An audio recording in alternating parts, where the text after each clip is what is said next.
Hi everyone and welcome to Deep Geek. This is the latest in a series of video conversations with other creators about some of the most mysterious and intriguing peoples and places in all of Westeros and beyond. And I am delighted to have today one of the legends of the A Song of Ice and Fire community. Would you please welcome Lady Gwyn? Do you want to say hi? Hi, hey, really happy to be back with you. Thanks for inviting me today.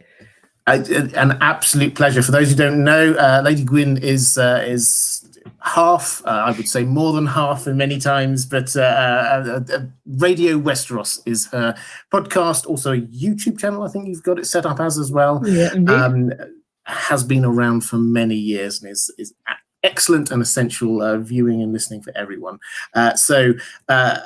I asked her on specifically because I know that she's got a number of fantastic thoughts here about the subject today, which is the Brotherhood without banners, which I think is one of those topics that we don't talk about huge amounts, but because they're there and they're complicated and there's lots of different members, none of whom are like massive characters, but there's lots of characters that we sort of know bits and pieces about.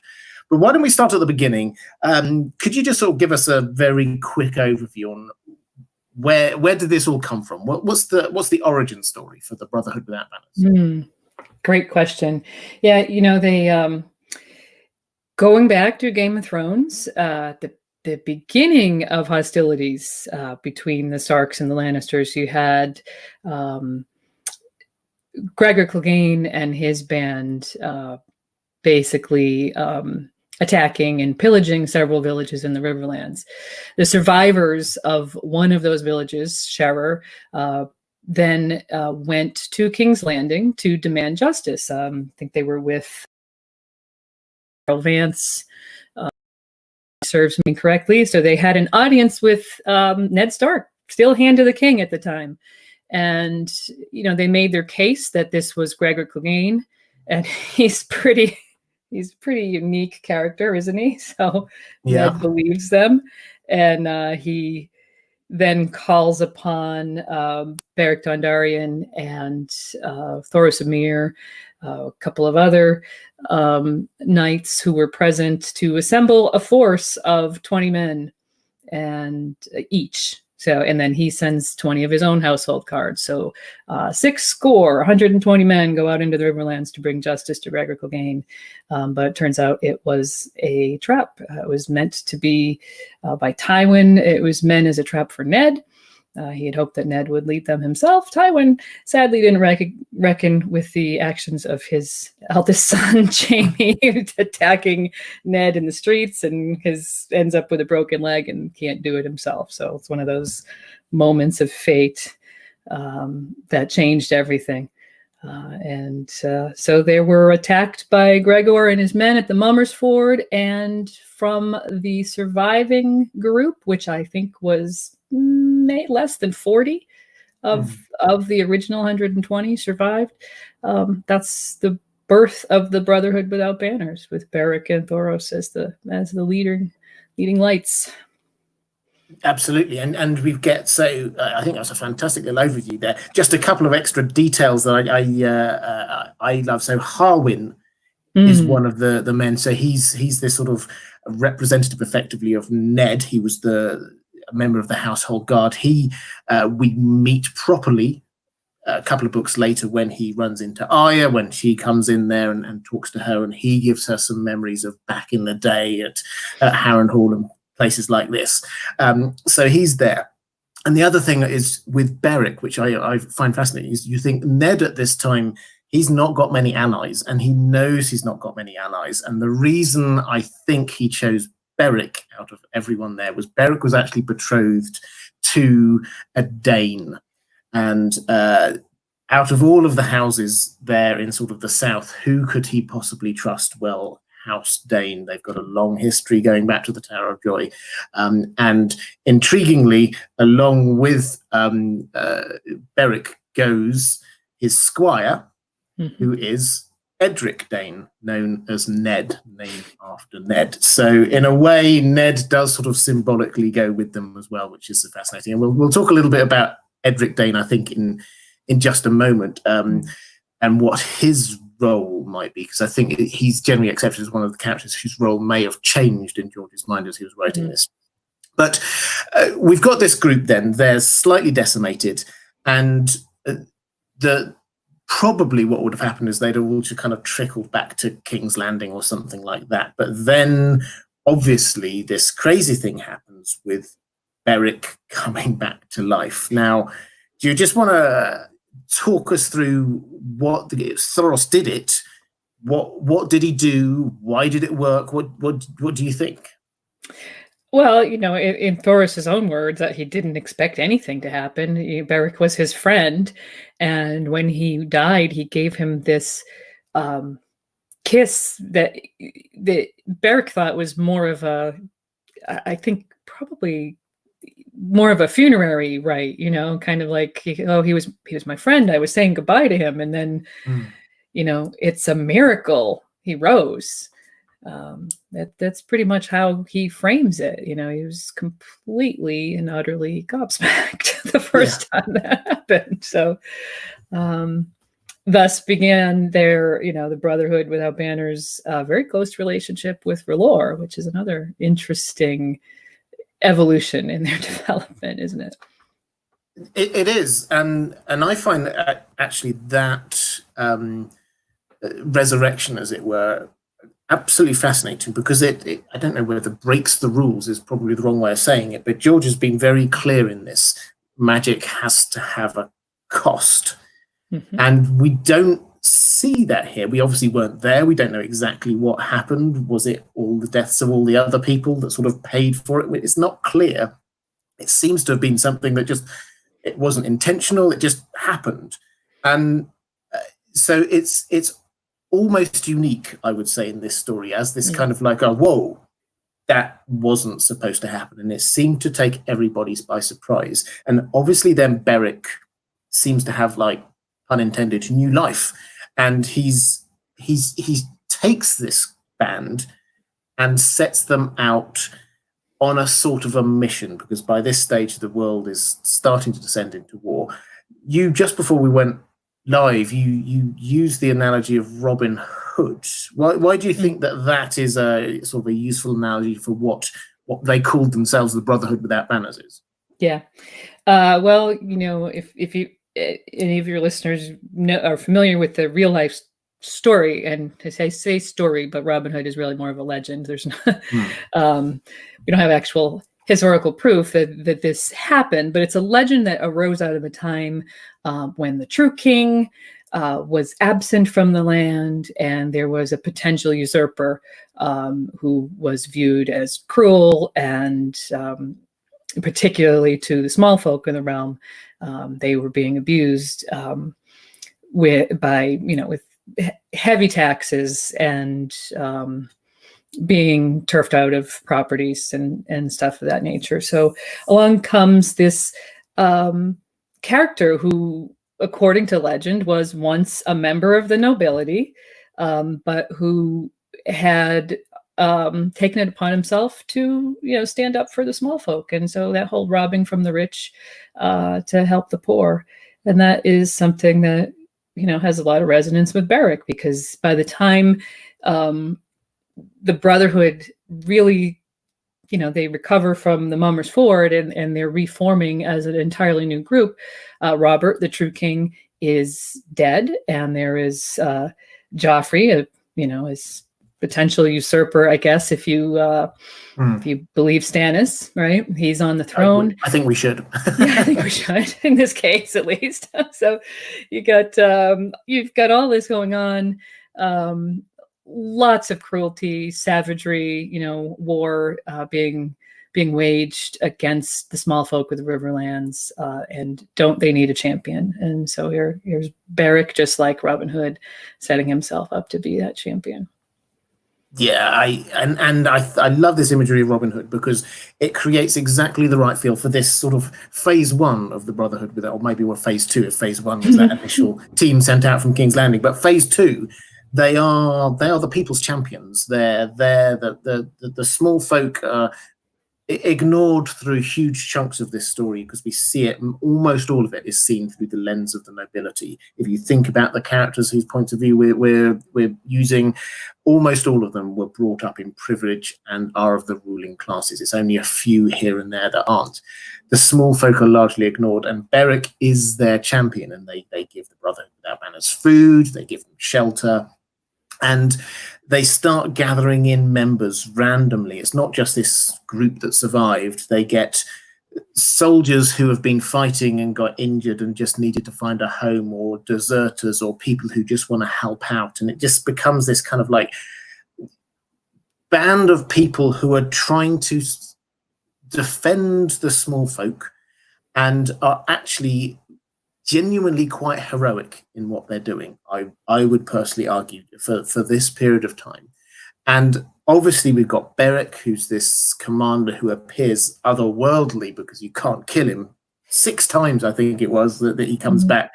And it's like you feel that they've got this almost mission. They've got this camaraderie going on. And it's this fantastic group that is serving only the people who actually need it. Why don't we, as this is kind of like the classic Brotherhood without banners, why don't we just have a quick flick through some of these characters that are there, just to kind of draw out the sorts of people who are there, because it is quite an odd collective. And why don't we start with Barrack, because he is the leader, and I want to ask your views on the imagery there, particularly in the symbolism almost, because you talked about the move more towards sort of the worship of the Lord of Light, but he's a very mixed character. When we see him first, he's there in this kind of like a weirwood throne, is pretty much how it's described. And yet he's allowing trial by combat to decide, which is very much a Faith of the Seven thing. He's got a flaming sword, which is very much a sort of like an Azor Ahai kind of feel. He's an incredibly symbolically mixed character. What do you make of that? What do you think symbolically he is? Well, I guess I'd have to say he's every man. You know, he's supposed to be representative. I mean, and it makes sense in terms of what their stated objective is in the beginning, or I should not even in the beginning, but while he's the leader, because it only changes after he stops being the leader, doesn't it? But yeah, I think he kind of represents everything, and you know, he has 7 lives. Yeah, you know, so he's got all this kind of drawing in from every side. Maybe you know, I'm not a huge scholar of the Bible or Christianity, but I'm kind of reminded of a character like John the Baptist, or someone who came before another. You know what I mean? It's kind of like a precursor to something else that's coming, something bigger, maybe. Yeah, well, George R. R. Martin does say that. He said, I think it was a Time magazine or something like that. This is about 3 years ago, I think now. He gave an interview where he talked about fire whites, this concept of fire whites, which we hadn't heard him talking about before. And he talks about Beric Dondarrion as being a fire white. And he says effectively he is, I can't remember if he uses the word foreshadowing, but he's preparing the way for Jon Snow is what he was saying. So yeah, I think he is, and I think one of the sort of the rabbit holes I've been going down quite recently is the Targaryen family tree that led to Jon, which is, when you actually look at his own, as the genealogists say, his own pedigree, who his parents were, their parents were, their parents were, and so on, they actually are representative of all of Westeros, because you get one representative from House Arryn, who are there representing the Andals. You get a Martell representing the Rhoynar. You get House Blackwood representing the First Men, House Dane. You get obviously got the Valyrians and all the rest of it. By the time it comes down to Rhaegar and Dany's generation, they have got one representative, and one could argue some of the purest, if that's the right word, representatives of each of those different parts of Westeros. So that line the line of the prince that was promised, according to Woodswitch, is a representative line of all of Westeros. And so if we're going to take Barrack as being this kind of, and I love this idea, this kind of preparing the way for someone else, he also has to somehow be representative. I really like that. Could you also just talk a little bit about his degeneration of character, as it were? And in terms of his character, seems to still stay focused on what the Brotherhood Without Banners is about, but he gives a couple of like moving little speeches about forgetting things and all the rest of it. Do you want to just unpack that a little bit about what his character becomes? Yeah, I think he every time he dies and is brought back, he loses a little bit of himself, is what he says, and it is obviously, like you said, it's very eloquent when he speaks about it in that Arya chapter. But I think you talked about cost, so there is somewhat of the cost. It remains to be seen whether there was some other cost in play, because he was dying, being brought back in the midst of war. So were other lives, necessary for that to happen? Was that why this was some kind of a unique event? But there is definitely a cost for him, which we can see play out, we haven't seen it yet, but I think we'll see play out in Jon's arc. We have seen it in another notable person that's been brought back from the dead, which we'll be talking about, Catelyn Stark. When she comes back, there's a huge cost to personality to her, and it seems to be related, to the length of time that you spent dead. Maybe, there's things like what was your mindset when you died? You mentioned that he's very focused on his mission, but at the same time, each time he's brought back, he forgets a little bit about his past. He knows objectively that he was betrothed to a woman, but he can't really remember much about her. That stuff's all in his past. I think what remains foremost in his mind is what was there in the moment of the death that he's been brought back from. So it's interesting to think about that in relationship to other characters that have been or will be brought back. Yeah, I agree. And I think Lady Stoneheart, who you're referring to, is the classic example of this in what was almost certainly her last thoughts when she was alive, is what is driving her. It's almost as if the last things that she was holding on to, all the other things kind of disappeared, but the things that she was holding on to, that is what is still there when she's brought back. And it's like that, I think, with Barrack, is that the things that were closest to him that he was holding on to, that will be what stayed with him. Let's move on to Thoros then, because if we're talking about this as being a pretty, it's surprising for everyone. It coincides sort of timing wise with the sort of the return of magic to Westeros. So obviously we've had a long period of time when there's not been much by way of magic. All of them characters that we're sort of introduced to as wise or learned, like Maester Luwin or Tyrion, they scoff at the ideas of magic. So yes, obviously everyone's going to be a little bit surprised if something magical happens. But Thoros himself appears to have not had any intention whatsoever to do what he did.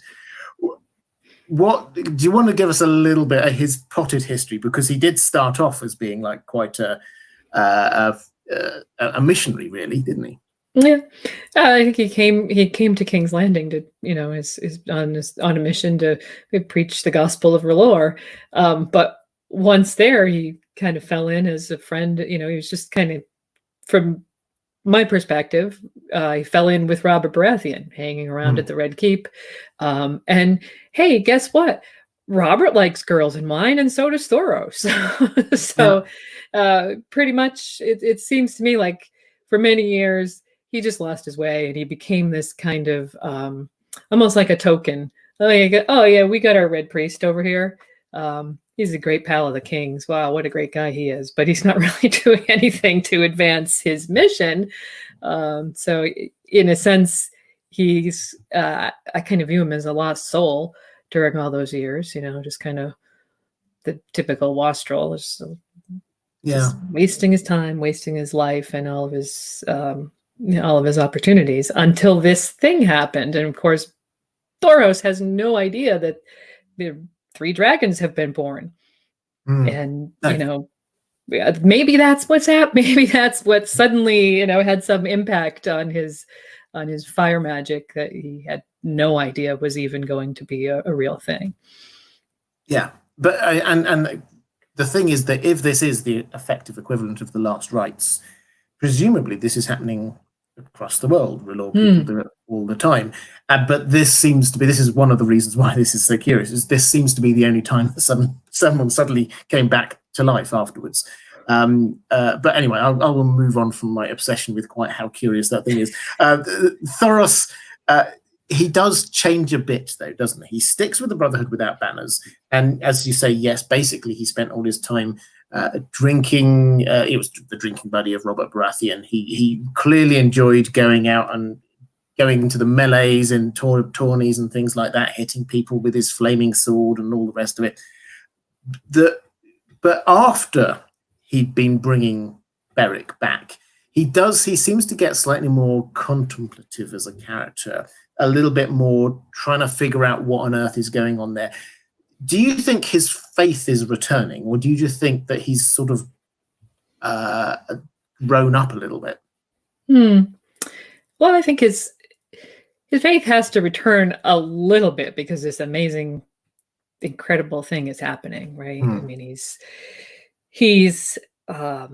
seeing himself performing these miracles, and he has no idea why they're happening. Or how they're happening. He just knows that they are. And the only answer I think he can come up with is, that the Red God is somehow working through him to cause these things. And what's interesting is, I guess I don't necessarily think I have an answer to this, but I think the question for me is, why is the Red God suddenly taking such a huge interest in Westeros, in the Riverlands, in causing this thing to happen so that this group of people can give aid and succor to the people of the Riverlands? I don't know if there's an answer to that can be made, or if that's what Thoros is struggling with or trying to come to. I think this is one of those things we don't get an answer to. I think it just does remain this mystery. We're certainly not, George R. R. Martin, be very clear, we're not going to see the gods in a sort of a very clear, visceral way. So people are going to be trying to work out, as you say, was this R'hllor doing something? Was this just some kind of weird coincidence that Thoros said the exact right words and muttered and did the right symbols? What was it that actually happened? So I think we are going to be left to wonder about that for a long time. I don't think we're actually going to get an answer. But let's move on to another couple of interesting characters. We've got, we talked about him a bit earlier, actually, Edrick Dayne. So he is he was the heir to House Dayne, and he went off to be squired with the Dondarrions, which is another sort of old family, when his aunt was betrothed to Barrack. That was the kind of the deal. And he goes off with Barrack on this sort of mission that Ned Stark sends them off on. I don't think we actually ever saw this Ned ever coming into sort of contact. There was this moment when Edric talks to Arya about, I saw him at the tourney and all the rest of it. But we don't get Ned's kind of reflections on, oh, look, he's named after me, which I think would have been quite fascinating. But he clearly is, and this is clearly another one of these kind of very subtle hints about why House Dayne is very much involved in the Tower of Joy. They clearly hold Ned in high regard. They clearly are thankful to him for something. So it's another sort of one of the many building blocks in the R+L equals J kind of hypothesis theory. Is probably too weak a way of saying it, but the working assumption we have. But he goes off there and he hangs around with the Brotherhood without banners. The theory is that he was initially going to have a bigger role in this story. But when there was going to be a 5-year gap, this was the original plan, apparently, George R. R. Martin created younger characters thinking he was going to have a time gap at some point, like when the dragons were growing up or something like that. And so he would have a role later. But the theory goes that now he's not. Do you think that's right? Everything's going to be taken over by Darkstar. Do you think that's right, or do you think he has still got a role in this story? I don't think we've seen the last of him. I mean, I think he will. Well, we're going to see House Dayne, George. There's going to be more to be said about House Dayne. George has said that, so I think he'll be part of the story. But I do think that yes, the reason George introduced Darkstar is to give him an adult male member of House Dayne who can fill that role or fill a role for House Dayne in the story, whatever he has planned, whether it's who's the Sword of the Morning or just who's going to lead House Dayne. The way it's worked out, it probably can't be a 12-year-old kid. So, if we had been able to age him up to 17, yeah, it could have been Edrick. But I think that is definitely what Darkstar's there for. I know we all love to make fun of him, but I think that come the Winds of Winter, there'll be some redemption, not for character, but for the character. If that makes sense. Okay. So for the character's purpose in the narrative, I don't think he's just there to be this kind of cartoon, whatever people think that he's weird. Emo, right? The emo Dane.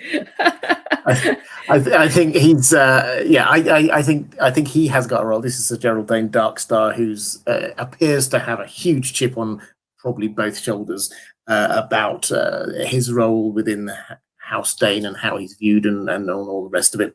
I think most people, I suspect, think that he will have a role going forward in the next book, probably taking the Sword to Dawn, because that has to surely come back into the story somehow. So I think that is where that comes. I think I would tend to agree with you. I think that Edrick, we've not seen the end of him. He has left the Brotherhood without banners by this point in the story. We'll get to that split in just one moment. But we don't know exactly where he is. But the logical thing for him to do, I guess, is to go back home. So if he's going back home, then maybe we will see him again when Darkstar goes there to try and claim the sword. Who knows? It's a possibility, I think. In fact, I was talking to Matt Joe Magician on, I think it was a live stream ages ago, and he came out with this idea that they would sort of kind of meet along the way, perhaps maybe somewhere in a ruined tower and on the sort of somewhere in the north of Dawn, something like that. He thought that would be symbolically quite good. So I'll leave that one with you. I don't think we've got huge amounts to substantiate that, other than the fact that it would be quite cool. But let's move on to somebody else who is a much bigger character in the show than he is in the books, which is Gendry. Now, so Gendry is the same in the books as in he is Robert Baratheon's bastard son. He was in that Smiths, and he has grown up being a blacksmith and all the rest of it. He does go out with Arya. He's effectively rescued and goes out and all the rest of it. But the bit of the story we get on the show where he's sort of captured by Melisandre and then gone off, and then you get all the leeches and all of that bit, that is mixing him up with another one of Robert Baratheon's bastards. So given that Gendry is a smaller character here, what do you actually see this character, for him personally, what do you think his future might be? Well, one of the things that we've always talked about when we write about Gendry and future is, and you actually see it play out in A Feast for Crows, is how important a blacksmith is to any any group of people who wishes to wage war or protect themselves from an entity that's waging war upon them, you need a blacksmith, because you're going to need to repair weapons or make weapons. So we see Gendry at the forge in A Feast for Crows, and he's making weapons. Well, I think what they're doing is probably retrieving abandoned and damaged weapons around the Riverlands, and then bringing them to Gendry. So he's important to the BWB right now.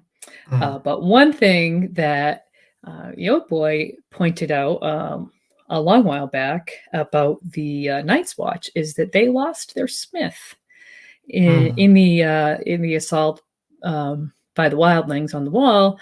Donald Noy, who was the blacksmith of the Night's Watch, was killed. So there is a strong possibility that Gendry might be serving in the future at some point. Some role like that, maybe further north. If you actually look at House Stark, they've also lost their smith.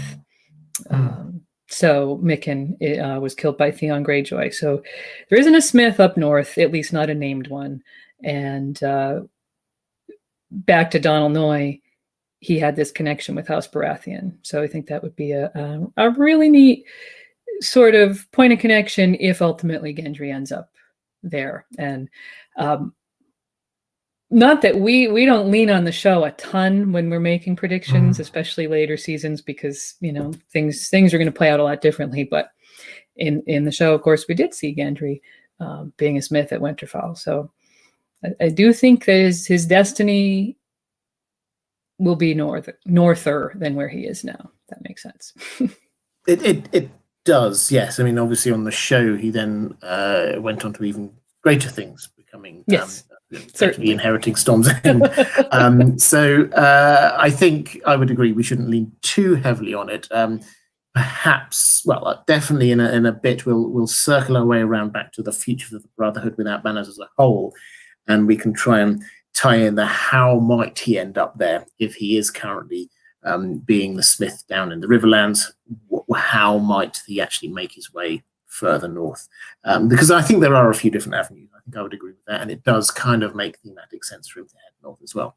But there's one character that I think when I had you on a live stream a while ago, I sort of mentioned in passing a theory. This was actually incidentally how I first encountered your work, was when I was researching something. I have no idea what I was researching, but I ended up reading your theory about the character of Lem Lemoncloak, who you argued, I think very persuasively, is secretly someone else. Now, I always take these kind of things with a pinch of salt, because George R. R. Martin does do a lot of this character is actually secretly that character, but the more there are, then the smaller the universe seems. And I don't think George R. R. Martin wants that. So I think most of the time, most of the theories about this person is secretly somebody else are just a little bit fanciful. But I would love you to just sort of give us a flavor of what this theory is. Who do you think this character who's there with the Brotherhood without banners, not one of the original people who was sent off, he was somebody who sort of came in partway later. We're not entirely sure exactly the circumstances of that. Who do you think he might be? Well, I think he might be Sir Richard Lonmouth, who is a bannerman of Robert Baratheon, who was at the tourney of Harrenhal, but he was also a good friend of Prince Rhaegar Targaryen's, as so noted by Barristan and others. The World Book shed actually a little more light on that too. So, as for why, yes, please. That's what I want the clues. This is the we should clarify. So he is important because he was one of the closest people, as you say, to Rhaegar. And there's a fair chance, given the fact that Rhaegar, we have a couple of times these references to his closest companions. Yes. He probably was one of these closest companions. He may well even have been one of the people who sort of rode off sort of from Dragonstone to try and find Lyanna Stark. And he then went missing. And we don't know what happened. And we talk about the very small number of people who actually know what was going on there at the time, because everyone else died. We think, well, there's Ned and there's Howland and maybe one of the Danes, and then we start scratching our heads. But he almost certainly does as well. So why do you think that this might be that mystery character? Well, what caught my mind, what caught my attention early on is sort of like the fact that he was mentioned. First of all, he's Richard Lonmouth is mentioned, and along with Miles Mooton, who was another squire, close friend of Rhaegar Targaryen's. All of Rhaegar's close friends who are mentioned, we know what happened to them, except for this one guy. So, you sort of wondering, as we do when we think about A Song of Ice and Fire a lot, and we turn our attention to minor characters, or even what Boy will call minor character. Like Richard Lonmouth doesn't really seem like he's mentioned a couple of times. So what on earth? What's his importance? But why is he mentioned? And whatever happened to him? And then we start to notice that, or I started to notice that Lem Lemoncloak is associated with kisses, with skulls of death, and the color yellow. Well, if you go back to House Lonmouth and you do your research about House Lonmouth, Richard Lonmouth is known as the Knight of Skulls and Kisses because their sigil is red lips on a yellow field and yellow skulls on a black field, I think is the sigil. And so it's this sort of symbolic connection. When you start seeing Lem Lemoncloak repeatedly asked by the Ghost of High Heart for kisses, and she mentions, death and bones and skulls, and then you notice that he's got this yellow cloak, which is weird for someone, right, who might just be some random soldier or member of the small folk. He's got this amazing great cloak, which is, if you look at the description, sounds like something that was made for someone in the nobility, because it's got a bright yellow dye. It's made of great cloth, which is, I think, or the cloth that's described as something that wouldn't be readily available, right? But it's also frayed and much patched and everything, almost like someone been wearing it for 15 years while they live rough. I don't know. so sort of a lot of these offhand references is what led me there in the first place. And then you get to the more symbolic things. Yeah, there's and I can't remember who said it. Somebody said to him in a kind of a sort of a jokey way, "I know why you never wash your cloak. It's because if we washed it, then all of the yellow would come out, and we'd find that secretly it's a white cloak, and you're actually a member of the Kingsguard," which is like a kind of a jokey thing. But you go, is this actually hinting that actually this is a disguise, that he's not who he claims to be?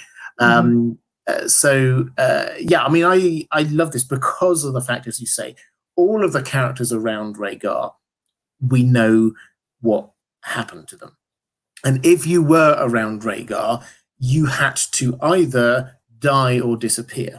So we have John Connington, who went off and pretended to die, and actually he sort of took on another identity elsewhere, a completely different plot.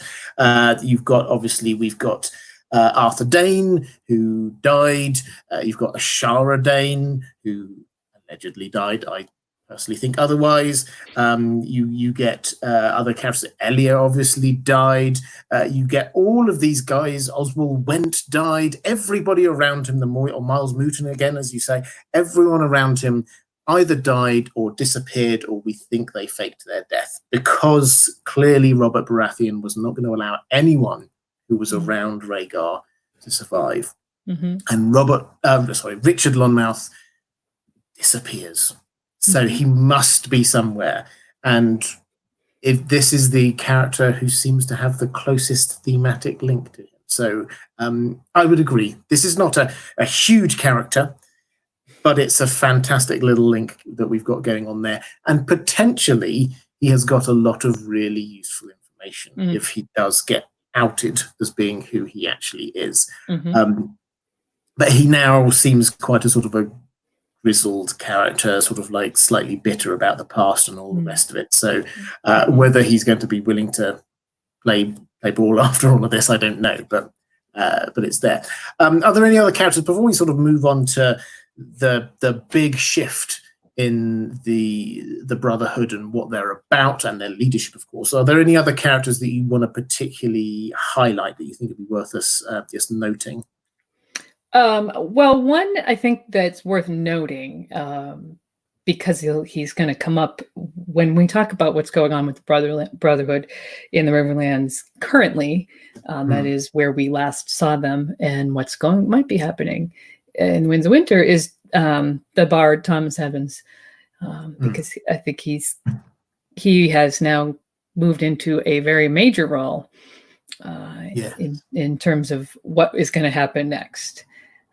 So not much to say about him. You know, he's there. He's a bard. He's a local lad that has had interactions with Edmure Tully in the past. So, you know, he's someone who's not unknown to people in the Riverlands.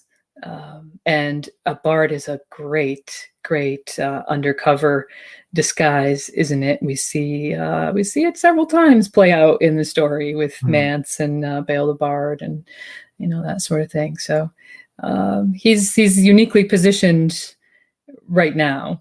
So he's definitely a person of note. So. Yes, and what you're so for those who, it's been a while since you read that bit, he was there at Riverrun.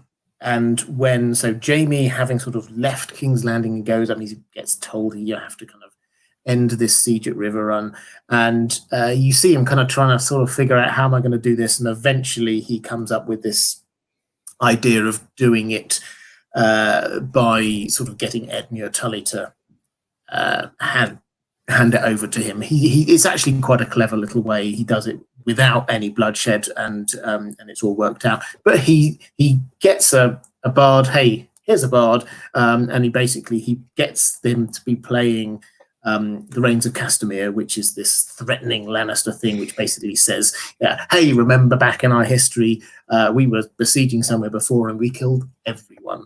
And that was that. So he was using him there, and he has this rather fun little conversation with him afterwards and sort of wishes him well. And then magically, Brienne appears a little bit later.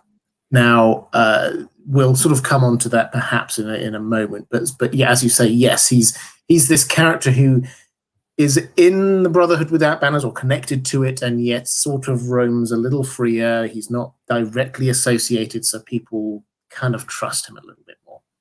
But let's move on to this shift, because it is a big shift, as I say. I think this is phase 3 now of the Brotherhood without banners. We had phase 1, we had the initial task force. Phase 2, where they were this Robin Hood, Beric Dondarrion and his band of merry men.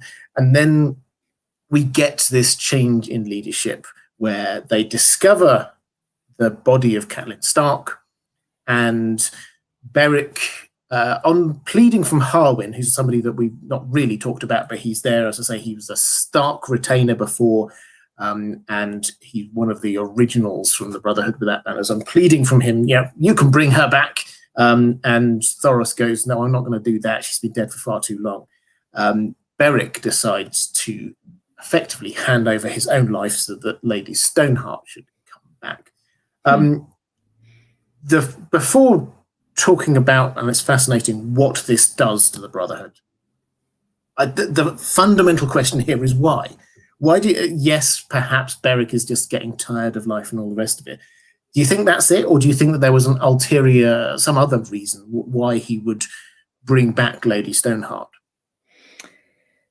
Yeah, I think it was a matter of, I think they say he was moved by pity, and I think an element of just kind of being tired of it all. He mentioned, I think the last time Arya was with him, that he was kind of, it's getting a little wearisome, all this, 7 lives, and how much of himself is really left. So maybe he's just wants to do something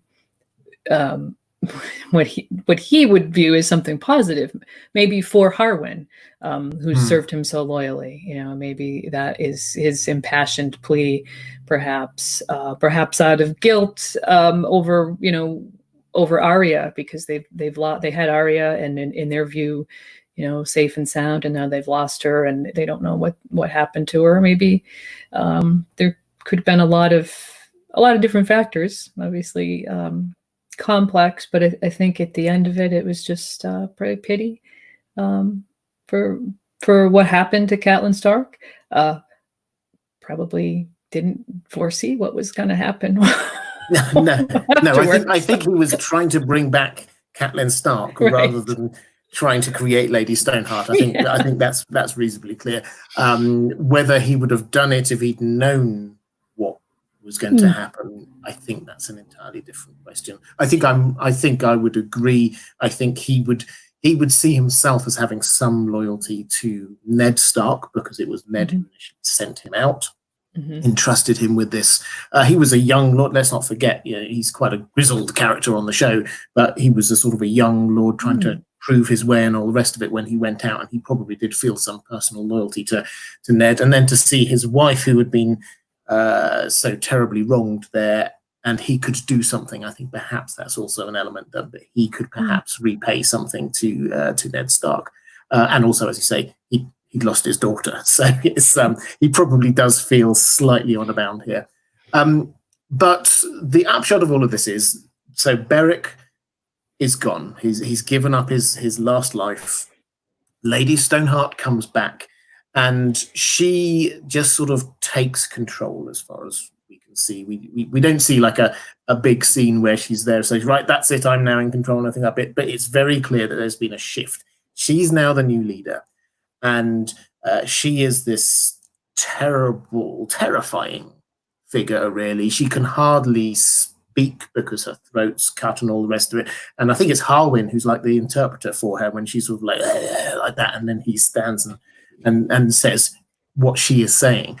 And the focus shifts, I would argue, from being, we're here on behalf of the small folk trying to salvage the best we can in this horrible situation, all the rest of it, to this is about revenge on the enemies of House Stark.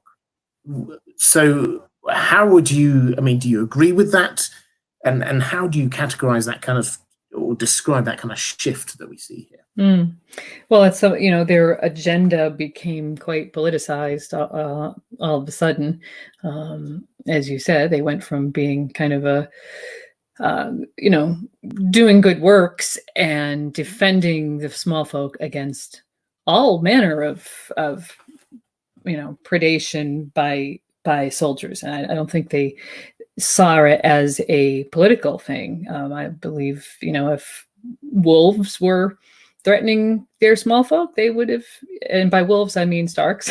Well, of course there are also wolves there too, so yeah. I think they were there for the protection of all. And when Lady Stoneheart came to the fore, it became a very much more political thing, and their goal seems to be hanging phrase, and also looking for Arya. They very specifically in the Merit Frey epilogue, and also when Brienne is first being questioned by them, they ask about Arya. So it's clear to me that they haven't. Lady Stoneheart hasn't forgotten that she still has a daughter alive. Oh, how would she know that? Because she's with the Brotherhood without banners that most recently saw her daughter. So, they're conducting this campaign of parallel vengeance and kind of like a search and destroy. Like we're going to find this little girl, but we're going to just wreak as much havoc as we can in the meantime. Yeah, so. And this creates a bit of it would appear, a split of some kind, whether it's like a one-off or people just sort of drifting off. Quite a lot of the characters we talked about have stayed. but some head off. So Edrick definitely seems to have gone, and a few others. What do you think this is going to do to the sort of the feel of the group? Do you think that they are now all just effectively an extension of Lady Stoneheart's will, or do you think that they are still at heart wanting to do good? It's just that they're trying to do it in a slightly different way. I think that that they've really become almost like a collection of broken men. They're they're cynical about the chances for justice. Thoros says to Brienne, "Justice, I remember justice. It had a pleasant taste. Justice was what we were about when Barrack led us." And then he goes on. I mean, that's actually a great speech, that whole passage. But it doesn't seem like Thoros has any, and if Thoros doesn't have any hope for justice being part of their mission any longer, I don't think the others who remain do either. I think that probably they've all embraced this idea of vengeance, and that's, that just basically shows us why, what the perils of war are. That passage ends with "War makes monsters of us all." Yeah. So we're either going to be monsters or broken, one way or the other. But they're not going to be able to be effective in their mission as it once was any longer. Yes, and this is actually, I find that an incredibly dark phrase, that the war makes monsters of us all, particularly coming from the Brotherhood without banners, because they were one of the few beacons that we could see of grappling, accepting the reality of what there is, but trying to make things better, not just trying to stay on one side and achieve things for that one side, but just trying to protect people.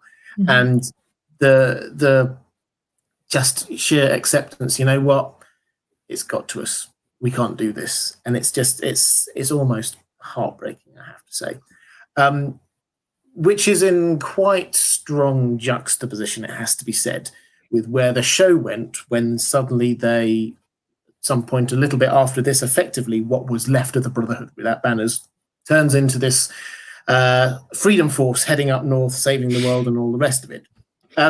So why don't we sort of have a look at what next? Now, I think there's a few sort of specifics that we can talk about before the sort of the longer term where they might be going. What's your take? This is something that, and I will happily and openly in public say I'm going to do a video on this one, so I'm here publicly picking your brains on it. What is your take on what's happening with Brienne and Jaime and Lady Stoneheart? Because the setup, very broadly, is that Brienne gets captured, she gets hung, and is basically given a choice of, you either get hung or you pledge your allegiance to me. She appears to, at the very last minute, agree to that, probably in order to save Pod. And then we next see her going up, finding Jaime, and giving him this speech about, "Oh, I found Sansa, you must come and help rescue her." And then that was a very bad Brienne impression. And then they head off. So that is the setup. So it looks like Brienne has agreed to go and get Jaime on a commission from Lady Stoneheart and bring him back. The big question is, what then? Yeah. Well, that is a big question. And I don't think there's a very clear answer, because it's a bit unfair of me to put you on the spot. I think what do you think is the most likely? I don't think Jaime's going to die. I don't think Brienne's going to die. So I think that they're going to get out of this somehow. How do you think that might happen? Well, there's a lot of thought that there could be some sort of trial by battle. We see this used in the books, well, specifically in, we see it in Dunk and Egg stories, but we saw it in the Brotherhood with Sandor versus Barrack under the Hollow Hill. It seems like a way that is used to decide these sort of undecidable questions. If someone's claiming innocence and someone else is saying, no, you're not, but there doesn't seem to be any clear evidence either way, trial by battle it is.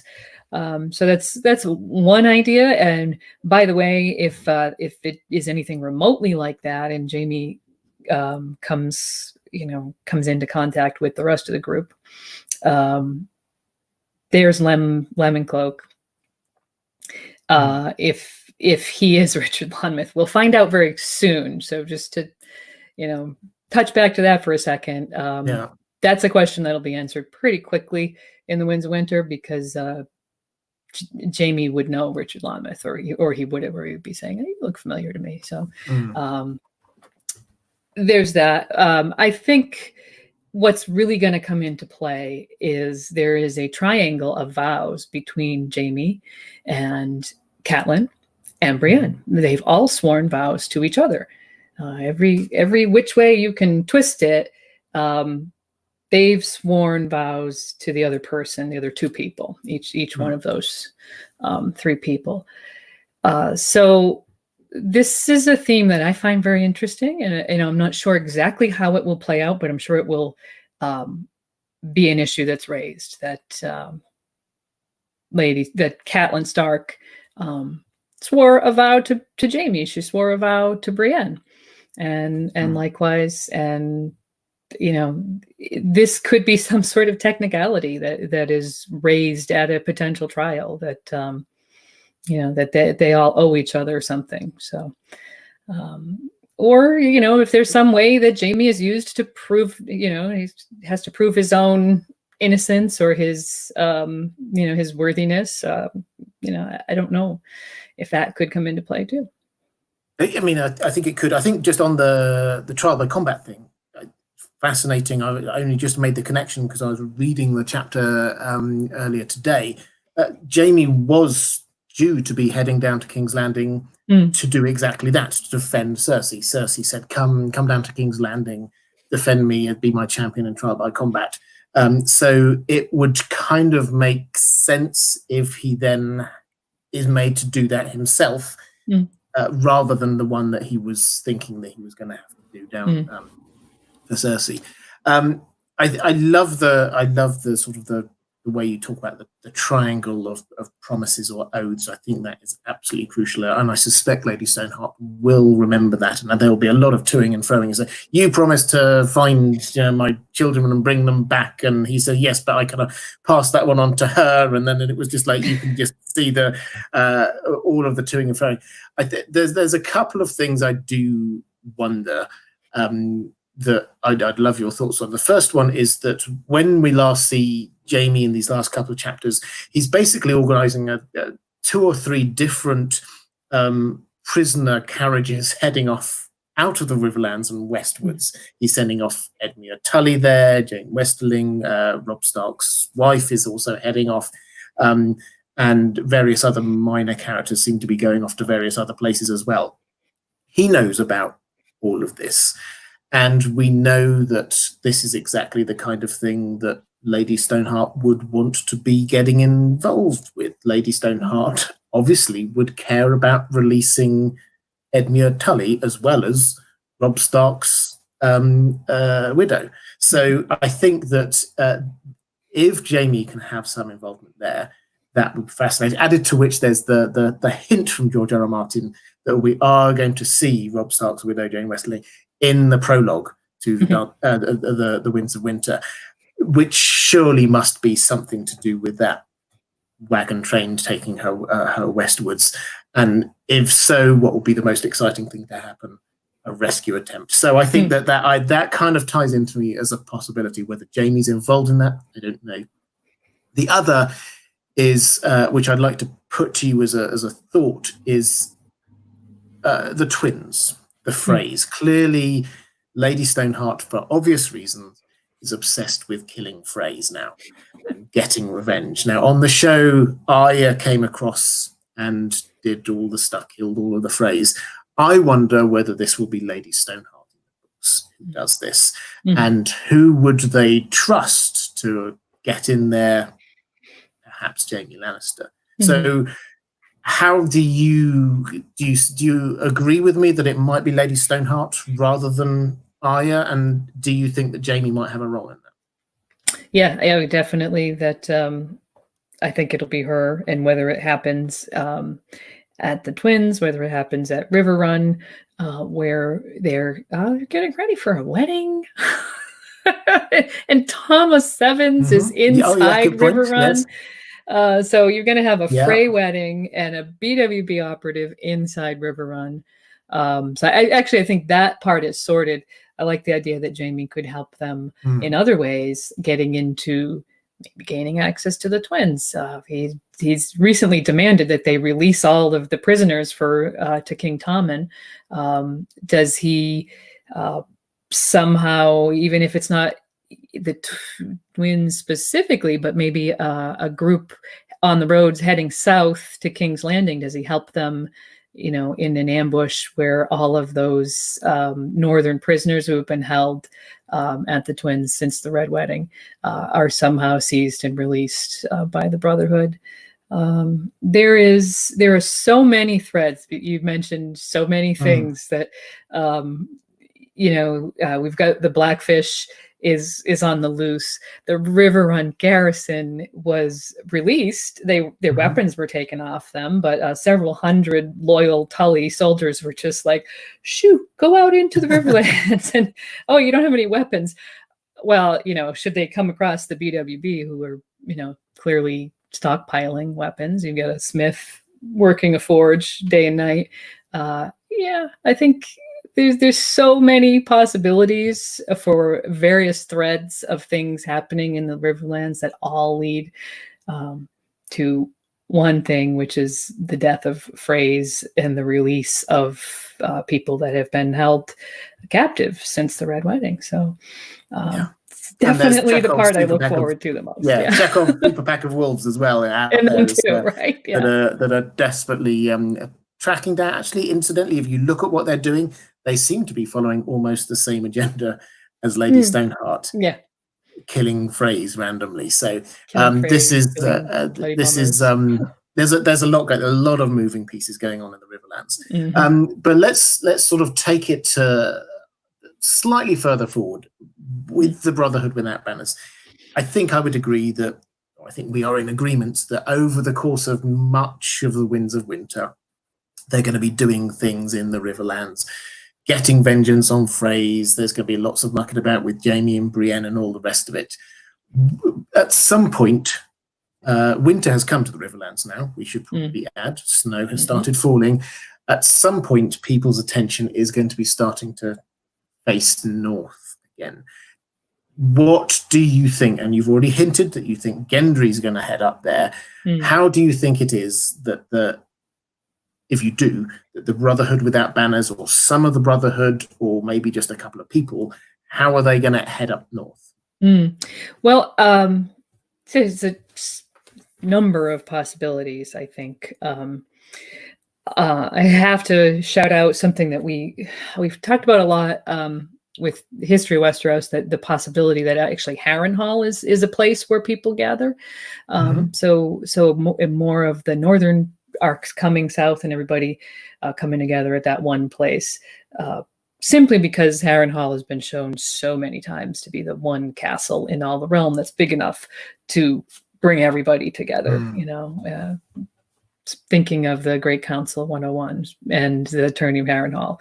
But if that's not the way it goes, and we're actually going north, I would say the probable impetus would be Lady Stoneheart finding out that her children are still alive, child or children. So we've been talking a lot about, we're doing a series where we're recapping all of the various POVs. So we've just finished talking about Bran and Rickon and Arya and Sansa, and how we think in the Winds of Winter that they will all kind of resurface in the north. Well, think about it. If that news gets to the BWB, there's one place that their leader is going to want to bring them, and that's north.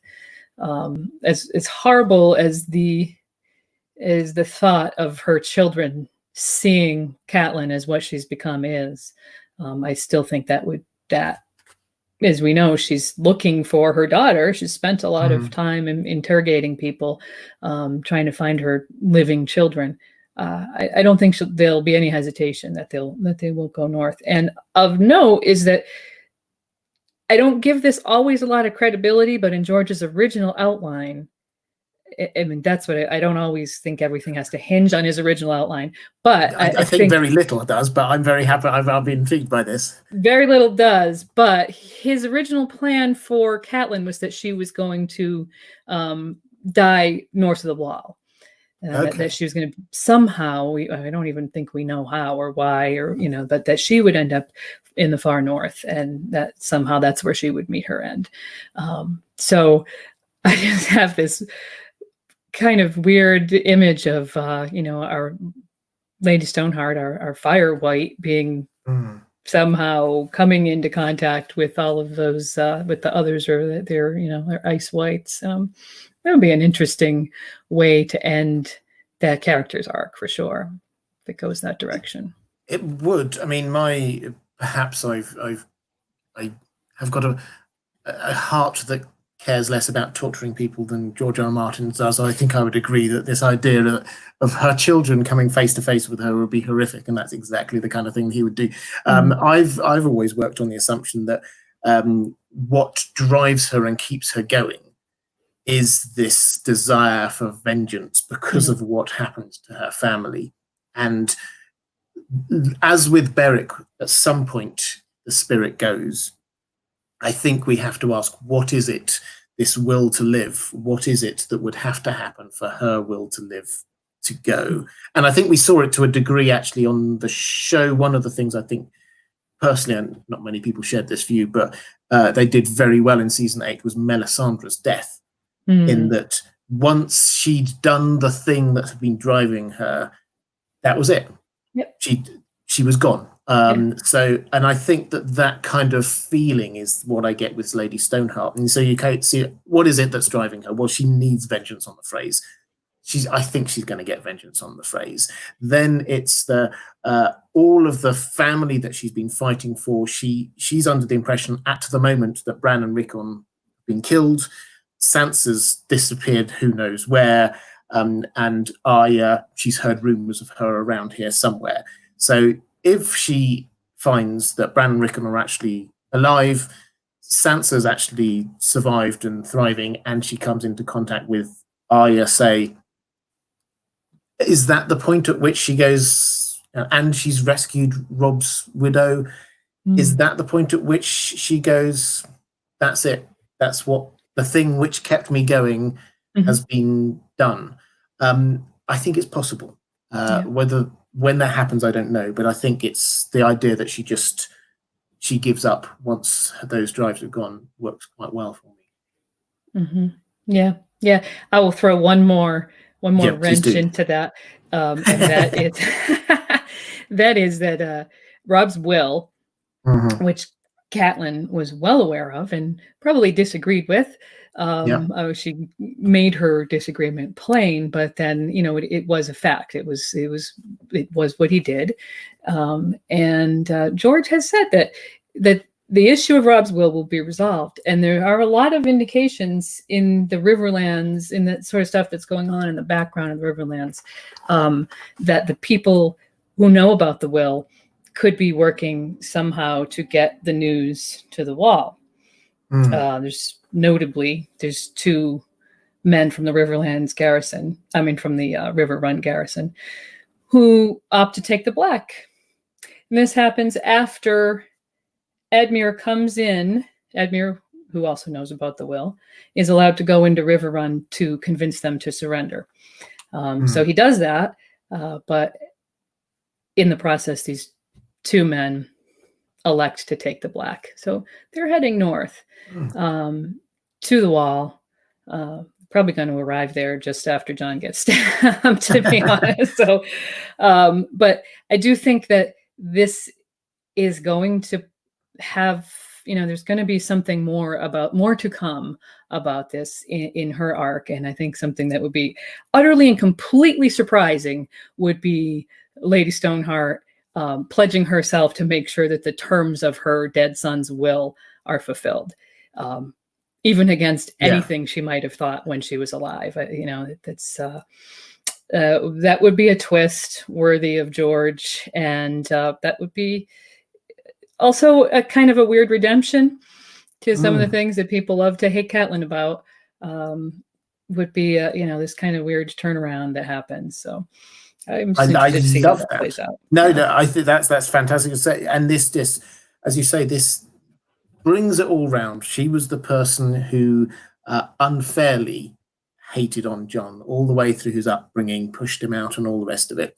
And for her to get to a point where she's achieved everything that she has to achieve, I think perhaps the putting it right for him in some way, that makes so much sense. Even if it's only, as you say, because she is wanting her eldest son, her favourite's will to be recognized and put into effect. So yeah, I think that's fantastic. Is there anything else you'd want to, just in terms of the future for the Brotherhood Without Banners, anything else you want to just sort of throw into the mix? No, I think we covered everything other than the we could probably talk for hours about the minor details. But the thrust of it, this is where the Winds of Winter is going to open. I think we can be pretty confident of that based on George's comments. So a lot of these questions that we've raised, whether it's about Jaime or Brienne, or minor things like Lemon Cloak, or what's Lady Stoneheart, what's happening with Admure and Jane, those things are all going to be answered for us pretty quickly. So definitely the thing that I'm the most interested in the Winds of Winter, and I'm very happy that it's probably going to be answered in the first couple chapters, or some of it, maybe not all. Some of it, I suspect. Some of these questions, probably more questions will be raised. But and at a kind of a meta level, where we're at in this story is that George R. R. Martin has been making it bigger and bigger and bigger and bigger and bigger, and this is the point where it's starting to now close back in on itself. All of the big sort of characters who are out and about are going to start coming back. Dany and Tyrion, and so it'll take them a few chapters, I'm sure, but they will start working their way back. We've had Fagon has already come in. We're going to have all of these different characters. Sansa's going to start at some point, I'm sure. She's going to be heading up north as well. So we're going to get everybody starting to draw back in. So this is the point of the greatest. The elastic has been stretched as far as it will go, and now it's sort of being brought back in again. So I wanted to say thank you. This has been absolutely fascinating discussion. As I said, the Brotherhood Without Banners it's so complicated because there are so many different characters who each have their own backstories and reasons for being there and their own secrets. But it's been fantastic to unpick some of these. Why don't you just let people know where they can find you? Well, you can find me at Radio Westeros, so radiowesteros.com. You can get access to all of our podcasts. We do have a YouTube channel, so if you guys are watching this on YouTube, hop on over to Radio Westeros channel and give us a subscribe. We do a weekly live stream every Saturday at 5 o'clock Eastern time in America. It is focusing right now on every character, POV by POV, where they're going to be in the Winds of Winter. So that's been a lot of fun. On our website, radiowesteros.com, you can also find access to all the theories that we were talking about, Lem Uncloaked, and also some of my writings about the Riverlands, what's going on in the Riverlands. Got several essays on there that are topical to what we've just been discussing. So yeah, I would appreciate anyone who comes over and checks us out. Excellent. And there are links down in the description. I will make you disappear for just one moment so I can point at things. If you're interested in seeing more of these videos in this series of Secrets of Westeros, then there's going to be a link appearing somewhere around here. If you're at all interested in supporting the channel or getting access to some stuff I do exclusively for my patrons, there is going to be a link appearing somewhere around here. I'll be back next week with another one of these. I've got another fantastic guest lined up and another secret of Westeros to be discovered. Thank you so much, Lady Gwyn. It's been an absolute pleasure. Take care, everyone, and I shall see you again next week.